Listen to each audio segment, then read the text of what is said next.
తిరుపతి వాస్తవ్యులైన మన పురుషోత్తం రెడ్డి గారు దీని మీద ఎలాంటి అభిప్రాయం వ్యక్తం చేస్తారో చూద్దాం.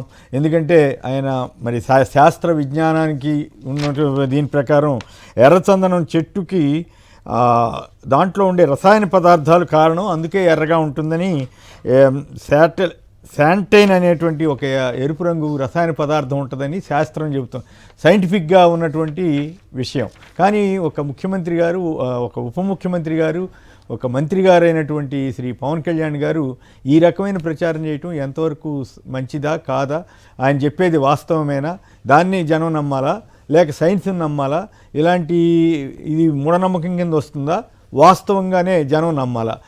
పురుషోత్తం రెడ్డి గారు సంక్షిప్తంగా దీని మీద మీ అభిప్రాయం చెప్పండి. ఇలాంటివి ప్రచారం చేయటం అధికారంలో ఉన్నప్పుడు, సరే ప్రతిపక్షంలో ఉన్నప్పుడు ఏదో తోచినని మాట్లాడారంటే సరే అదొక పద్ధతి. కానీ అధికారంలోకి వచ్చిన తర్వాత, ఒక బాధ్యతాయుతమైన ఉప ముఖ్యమంత్రి పదవిలో ఉన్న తర్వాత ఇలా మాట్లాడొచ్చా, ఇలాంటివి ప్రచారం చేయొచ్చా? కొమ్మినేని గారు, అందరికీ నమస్కారం.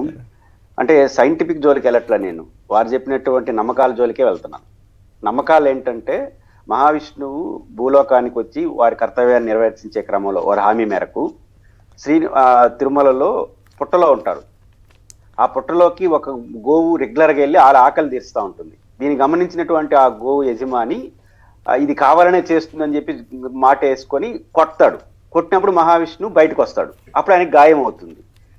ఆ గాయం అయిన రక్తమే ఎర్రచందనం వేస్తున్నాడు, అది శుద్ధ తప్పు. అప్పుడు గంధం పోస్తారు, అంటే అది చల్లదనానికి చిహ్నం. మీరు తిరుమలలో ఎప్పుడైనా చూడండి, గుండు కొట్టుకున్న ప్రతి ఒక్కరు గంధమే పూసుకుంటుంటారు. అది ఆ రోజు నుంచి వచ్చిన సాంప్రదాయం.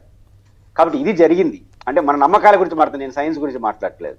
కాబట్టి ఇది శేషాచల అడవుల్లో మాత్రమే ఎర్రచందనం కాదు, నల్లమల అడవుల్లో కూడా కొడుతుంది. కాకపోతే ఇంత శ్రేష్టమైనటువంటి దొరకదు. మా చిత్తూరు జిల్లాలో పర్మిషన్ ఇస్తే ప్రతి భూమిలో వేసుకోవచ్చు, అంటే అంత శ్రేష్టమైనది రాదు. కాబట్టి ఇది గంధానికి చిహ్నం తప్ప ఇంకోటి కాదు. వారు సినిమాటిక్ గా ఎవరికి చెప్పని కొత్త విషయం చెప్తే బాగుంటుందని ఇట్లా పప్పులో కాలేస్తుంటారు, అంతే తప్ప అది శాస్త్రం కాదు, సైన్స్ కాదు, నమ్మకం కూడా కాదు. అది మహావిష్ణువు, అది వేరే కథ. ఆయన ఎందుకు అట్లా మాట్లాడాడు అర్థం కాదు. అంటే ఇక్కడ జనరల్గా నేనైతే సైన్సే నమ్మాలి, సైన్సే జనానికి బోధించాలి తప్ప ఇలాంటి నమ్మకాల పేరుతో మూఢనమ్మకాలను ప్రచారం చేయకూడదని నమ్మేవాళ్ళలో నేను ఒక్కడిని, దాంట్లో ఏం మొహమాటం లేదు చెప్తున్నాను. కానీ ఒక ఉప ముఖ్యమంత్రి హోదాలో ఉండి ఇట్లాంటివి చెప్తే జనానికి ఏం సంకేతం ఇస్తున్నట్టు? ఇప్పటికే మతం కులం పేరుతోటి నానా అరాచకంగా రాష్ట్రం దేశంలో పరిస్థితులు మారుతూ ఉంటే వీళ్ళు అవసరమైనప్పుడు సనాతనం అని, అవసరం లేనప్పుడు ఇంకోటని మాట్లాడిన వాళ్ళు ఇట్లాంటి ప్రచారం చేయొచ్చా?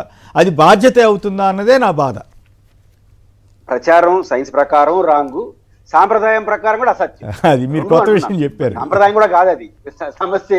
అది జరిగింది, అది కాదు. ఆయన మహావిష్ణువు బయటకు వచ్చినప్పుడు గంధం పోస్తారు, నొప్పి తగిలి. మీరు ఎక్కడ ఇంట్లో కూడా బుడప తగిలినప్పుడు కానీ, దొబ్బ తగిలినప్పుడు కానీ మీరు శ్రీగంధం అంటారు. ఆ శ్రీగంధం పూసుకుంటే చల్లదనం వస్తుంది. అంటే ఇప్పుడు ఈయన చెప్పేది ఏంటంటే రక్తం కింద పడి చెట్టుకు ఎర్రచందనం చెట్టు అయిందని మీరు అంటున్నారు, అంతే కదా? అది శ్రీవారు ఉద్దేశపూర్వకంగా తన రక్తం వృధా కావద్దని చెట్ల రూపంలో, అది తప్పు.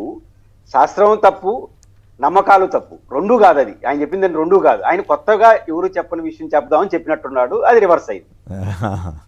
రైట్.